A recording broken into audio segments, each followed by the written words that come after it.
Assalamualaikum warahmatullahi taala wabarakatuh. Terima kasih tuan-tuan dan puan yang masih lagi mengikuti siaran live kita pada hari ini di Facebook PTS. Tuan-tuan dan puan yang dimuliakan Allah, pada hari ini kita sebagaimana minggu-minggu lepas, kita akan menyambung lagi siri perbicaraan kita, kuliah kita bersama dengan seorang penceramah yang terkenal dan juga seorang penulis, iaitu Ustaz Mustafa bin Muhammad Suki, yang bertajuk 40 sirah popular yang diragui berkenaan Nabi dan juga sahabat. Buat tuan-tuan dan puan yang baru saja mengikuti live kita pada hari ini, untuk pengetahuan tuan-tuan dan puan, tajuk siri kuliah kita pada hari ini adalah berdasarkan buku yang baru diterbitkan dan juga ditulis oleh Ustaz Mustafa bin Muhammad Suki dan juga baru diterbitkan oleh PTS. Dan tuan-tuan dan puan yang mana berminat untuk mendapatkan buku ini, tuan-tuan dan puan boleh dapatkan di kedai-kedai buku dan juga di kedai-kedai online PTS Media Group Sudia Berhad, iaitu bookcafe.com.my. Dan juga tanpa melengahkan masa, tuan-tuan dan puan, majlis ini dengan selamanya menyerahkan kepada Al-Fadhil Ustaz untuk meneruskan perbicaraan. InsyaAllah. Terima kasih. Assalamualaikum warahmatullahi wabarakatuh. Innal hamdalillah nahmaduhu wa nasta'inuhu wa nastaghfiruh wa na'udzu billahi min shururi anfusina wa min sayyiati a'malina may yahdihillahu fala mudilla lahu wa may yudlil fala hadiya lahu. Asyhadu an la ilaha illallah wahdahu la syarika lahu wa asyhadu anna Muhammadan 'abduhu wa rasuluh. Amma ba'd. Apa khabar tuan-tuan? Masya-Allah, kurang lebih 50 jam, kan ikut jam lah, untuk kita meraihkan satu Syawal, lebih kurang dalam 2 hari lebih lagi. Jadi alhamdulillah Allah beri kita kesempatan, Allah beri kita waktu dalam 4 siri, 3 siri sebelumnya dan siri yang terakhir pada tengah hari ini, boleh kata tengah hari lah, pukul 10.30 ni. Jadi insya-Allah seperti biasa kita bincang lagi tentang kita punya buku kita ini, iaitu 40 sirah Nabi sallallahu alaihi wasallam. Perbincangan berkenaan dengan apa yang kita sebutkan ini, insya-Allah lebih kurang dalam masa 15 ke 20 minit macam tu, dan mudah-mudahan insya-Allah memberikan sedikit gambaran tentang buku ini dan sebenarnya apa yang melegah cerita-cerita, kisah-kisah, sirah-sirah di sekeliling kita. Baik, jadi yang terakhir ni, insya-Allah siri yang terakhir ni saya nak membincangkan tentang apa peristiwa yang berlaku sewaktu hijrah Nabi sallallahu alaihi wasallam. Kan waktu hijrah Nabi tu kita ada dengar pelbagai cerita, pelbagai kisah. Antaranya kisah berkenaan dengan betul ke Nabi berhijrah pada bulan Muharram. Ada lagu 1 Muharram, detik permulaan perkiraan tahun Islam hijrah, perpindahan Nabi dan umat Islam. Tuan-tuan nyanyilah. Jadi adakah itu nasyid itu kan? Adakah sebenarnya betul ke Nabi ni hijrah bulan Muharram ke permulaan hijrah tu Rabiul Awal, ataupun sebenarnya kita silap faham, ataupun mungkin kita silap dalam menukilkan, ataupun silap dalam kita kata apa, membuat kajian terhadap perkara itu, ataupun bagaimana. Itu perkara yang pertama, kejap lagi kita bincang. Perkara yang kedua berkaitan dengan sirah, betul ke dalam gua Nabi itu ada Al-Ankabut, kan ada labah-labah, ataupun dalam riwayat sebut ada merpati yang melindungi Nabi SAW. Kalau betul riwayatnya, adakah kukuh, kuat, lemah ke, ataupun bagaimana? Kan itu yang kedua. Yang ketiga, kita akan tengok juga betul ke sewaktu Nabi SAW datang di Madinah, ke Madinah, Nabi disambut dengan tala'al badru alaina. Kata nasyid, ataupun nasyid lah yang selalu kita dendangkan itu, ataupun sebenarnya itu ada riwayatnya, ada perbincangannya, ataupun bagaimana. Jadi inilah insya-Allah kita nak bincangkan dalam buku ini secara ringkasnya. Jom kita tengok insya-Allah. Jadi kita nak pergi dulu berkenaan dengan betul ke pada bulan Muharram. Saya tengok betul ke hijrah berlaku pada bulan Muharram, kan ke Safar, ke Rabiul Awal, ataupun bagaimana. Okey. So kita tengok sikit pandangan para ulama mengenai riwayat yang dikatakan pada bulan Muharram itu. Al-Hafiz Imam Ibn Hajar Al-Asqalani. Jadi kalau sebut ulama hadis besar, beliau lah antara orangnya, mazhab Syafi'i, bermazhab Imam Syafi'i, dan sangat hebat dan seorang yang mensyarahkan hadis sahih Al-Bukhari. Baik, kata beliau, sesungguhnya kedatangan hijrah baginda Nabi SAW ke Madinah adalah pada bulan Rabiul Awal tanpa khilaf. Nabi SAW datang sampai ke Madinah pada bulan Rabiul Awal. Ini disebut oleh Imam Ibn Hajar Al-Asqalani dalam kitab beliau Fathul Bari. Ini juga pandangan yang disebut oleh Imam Ibn Sa'ad dalam Tabaqat dan juga Imam Ibn Hisham dalam kitab sirahnya. Dan ini juga pandangan Imam Ibn Qayyim rahimahullah, iaitulah pada hari Isnin 12 Rabiul Awal tahun ke-13 selepas pelantikan Nabi sallallahu alaihi wasallam sebagai rasul, orang-orang di Madinah keluar seperti biasa untuk menunggu kehadiran Nabi sallallahu alaihi wasallam, dan kemudian pada waktu itu terdengarlah kan ataupun melihat Nabi SAW dan para sahabat dalam perjalanan, maka dia pun memanggil orang ramai dengan suara yang tinggi. Baik, Al-Imam Al-Hafiz Imam Ibn Kathir menukilkan dalam karya sejarahnya Al-Bidayah wa Nihayah, kata Muhammad Ibn Sirin, seorang lelaki. Okey, so maksudnya para ulama bersepakat bahawa permulaan hijrah Nabi itu adalah pada bulan Rabiul Awal. Maksud Nabi sampai di Madinah tu Rabiul Awal.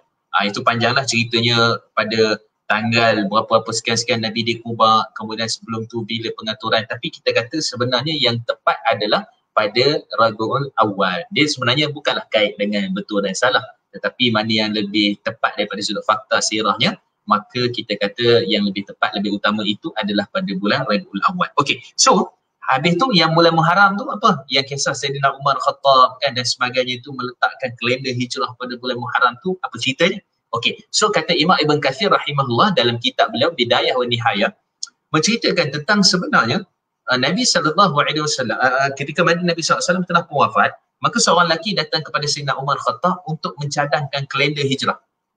Maksudnya zaman Nabi SAW ini barulah ada kalender. Kan baru ada kalender. Baik, jadi sekarang ni masalahnya kalender ini nak mula pada bulan berapa? Nak mula pada bulan apa? Kan saya galakkan tuan-tuan kalau ada persoalan perbincangan nanti kita bincang insya-Allah. Okey, so pada bulan apa? Baik, ada yang cadang jom kita mula pada bulan Muharram. Kerana bulan Muharram ini sebagai tahun, dia ceritanya sebagai tahun awal hijrah Nabi sallallahu alaihi wasallam, iaitu pada bulan Rabiul Awal itu. Jadi tahun, dia bukan cerita bulan. Okey, itu satu. Yang kedua, ada yang cadang kepada Nabi kepada Sayyidina Umar Khattab, kita kalau macam tu kita buat bulan Muharram ni sebab orang baru balik haji. So ada semangat baru kan, kemudian ada tujuan, matlamat, azam yang baru, maka sebab tu dimulakan dengan bulan Muharram. Maka kata Sayyidina Umar Khattab, baik, daripada beberapa pandangan tadi, maka dipilihlah bulan Muharram sebagai bulan pertama kalender umat Islam. Jadi Muharram, Safar, Rabiul Awal, Rabiul Akhir, Jamadil Awal, Jamadil dan seterusnya, maka kita katakan bahawa bukan sebab Muharram itu sebagai bulan hijrah, kan bukan sebab bulan hijrah, tetapi dia adalah daripada bulan Rabiul Awal. Tapi kita selalu dengar, kita selalu sampai pada kita ni, kita nak kata Muharram pun is okay lah, tak adalah isu yang sangat besar sebenarnya. Cuma dari sudut teliti, daripada sudut nukilan, daripada sudut yang lebih tepat, maka kita kata adalah pada bulan Muharram. Itu dia punya kisahnya. Itu saya ambil secara ringkas saja. Tuan-tuan nak baca lebih, kena dapatkan dalam buku ini. Baik. Okey, so kita pergi pula. Betul ke ada labah-labah? Kan, waktu Nabi SAW itu, betul ke ada labah-labah buat sarang untuk melindungi Nabi SAW? Kalau betul, riwayatnya sahih ke ataupun lemah ke ataupun bagaimana? Okey, so ada riwayatnya, iaitulah intalaqan Nabi sallallahu alaihi wasallam wa Abu Bakr ila al-ghari fa dakhala fihi faja'atil al-ankabut. Baik.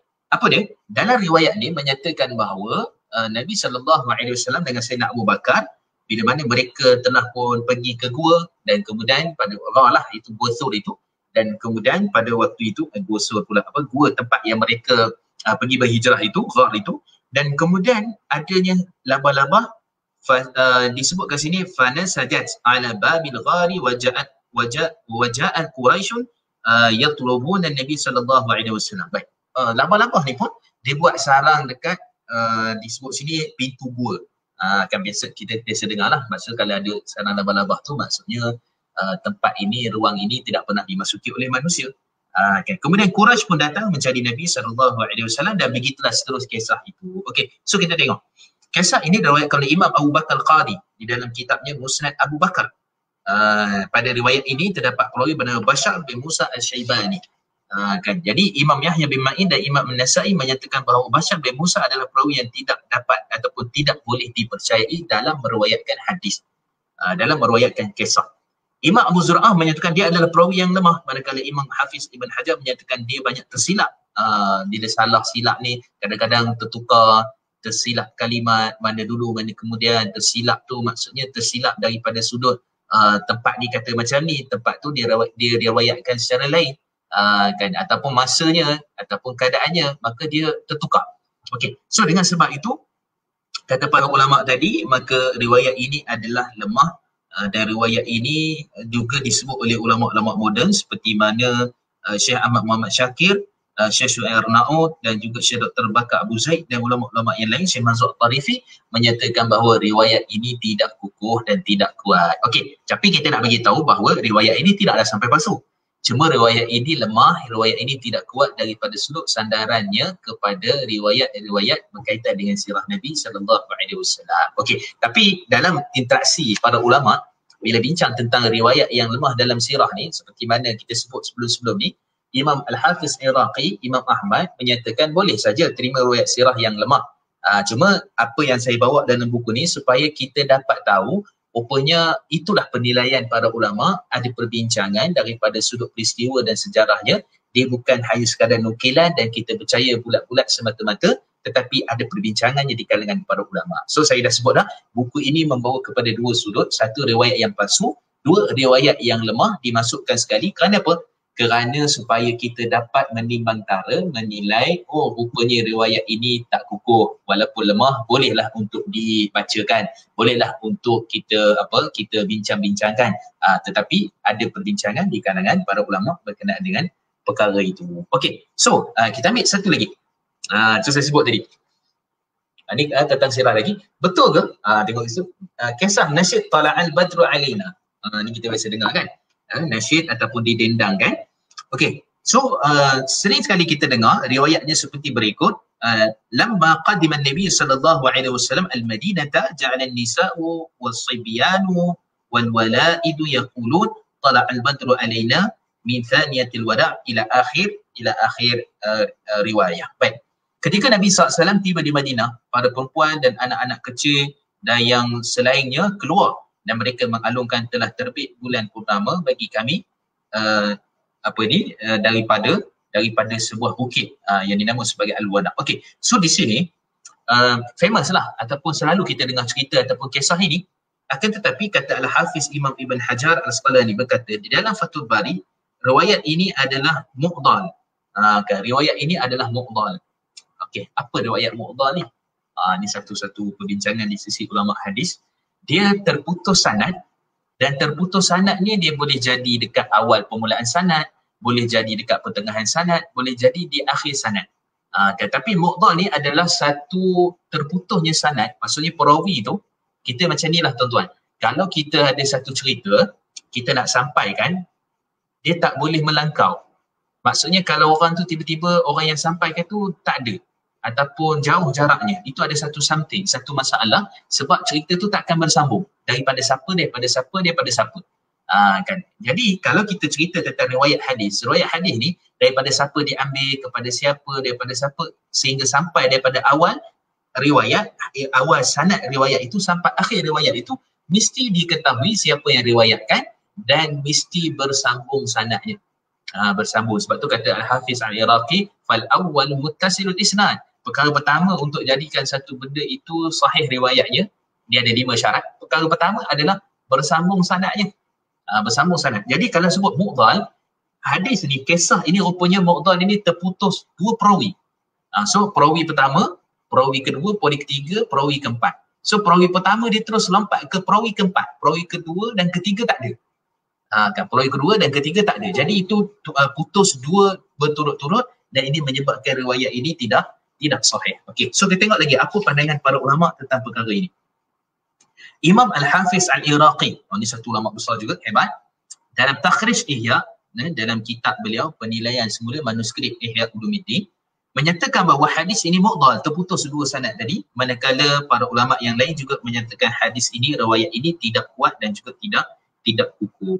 Okey, so kalau kita tengok, walaupun dia sekadar nasyid, sekadar dendangan, sekadar kalau zaman dulu dipanggil syair dan sebagainya, maka kalau selagi mana riwayat itu tidak membawa kepada perkara-perkara yang boleh menjatuhkan, menggugurkan akidah, perkara-perkara yang bersalahan dengan perkara-perkara yang boleh menjatuhkan maruah Nabi SAW, perkara-perkara yang boleh mendatangkan kemelampauan dan sebagainya, contohnya Nabi ini Tuhan, Nabi ini yang menghidupkan Nabi. Itu sebenarnya Nabi SAW sendiri dalam riwayat Imam Al-Bukhari menyatakan la tatruni kama atratal yahud wal nasara, walakin qulu Abdullah wa Rasulah. Jangan kamu memuji aku lebih seperti Yahudi Nasara. Yahudi Nasara ni buat apa? Yahudi dijadikan sekian-sekian ini diangkat sebagai Tuhan dan sebagainya. Nasara pun sama, angkat jadi Nabi Isa sebagai anak Tuhan, sebagai contoh Uzair sebagai anak Tuhan dan sebagainya. Jadi semua ini adalah kemelampauan yang tak dibenarkan dalam agama. Okey, so boleh tak dendam? Boleh, tak ada masalah. Cuma kita kena tahu, jangan kita kata oh Nabi memang sunnahnya, memang syariatnya kita kena dendangkan. Yang tu satu kesilapfahaman. Tapi kalau kita kata untuk menghidupkan majlis, untuk memuji Nabi SAW, untuk kita dendangkan itu tujuan untuk kita menyemarakkan sesuatu program dan sebagainya, maka itu tidak menjadi masalah. Cuma ya kita kena tahu bahawa riwayat ini terputus sanadnya dan diperbincangkan di kalangan para ulama, dinyatakan sebagai lemah. Okey, itulah tuan-tuan secara ringkasnya 3 cerita yang kita boleh kembangkan daripada buku kita ini, dan mudah-mudahan insya-Allah memberikan manfaat kepada kita semua. Dan banyak lagi, ada 40 kisah ini. Kan daripada 40 kisah ni yang biasa berlega di sini kita, yang biasa sampai kepada kita dekat Facebook, dekat Telegram dan sebagainya, yang biasa disebarkan. Akan tetapi kita nak tahu yang kita sebarkan, yang kita percaya, yang kita dengar, biarlah daripada sumber yang benar. Dan sekurang-kurangnya walaupun sumber itu mungkin lemah, tapi kita tahu bahawa dia ada riwayatnya, daripada kita menyebar-nyebarkan riwayat-riwayat yang palsu berdusta ke atas nama Nabi SAW. Baik, jadi alhamdulillah sekadar itu saja perkongsian kita pada tengah hari ini. Jadi tuan-tuan nak lebih lagi boleh dapatkan buku ini, sebab buku ini bukan hanya sekadar cerita, tapi kaedah, metodologi, cara bagaimana kita nak berinteraksi dengan riwayat sirah, apa itu hadis palsu, apa itu hadis yang lemah, apa syarat-syarat riwayat ataupun hadis yang sahih, maka semuanya disebutkan di dalam kitab ini, buku ini. Mudah-mudahan memberi kebaikan kepada kita insya-Allah. Jadi sekadar itu saja tuan-tuan, sudah penonton rahmati Allah Subhanahu Wa Taala. Kita jumpa lagi, kita bertemu lagi insya-Allah pada waktu-waktu lapang, pada waktu-waktu lain yang akan datang. Jadi saya mengucapkan taqabbalallahu minna wa minkum. Moga Allah terima amalan kita. Beberapa hari lagi kita nak menyambut 1 Syawal, dan mudah-mudahan memberi keberkatan dan kebaikan dalam kehidupan kita insya-Allah. Jadi sekadar itu saja, saya mengundur diri, minta maaf salah dan silap. Aku qauli hadza wa astaghfirullah li wa lakum. Assalamualaikum warahmatullahi wabarakatuh.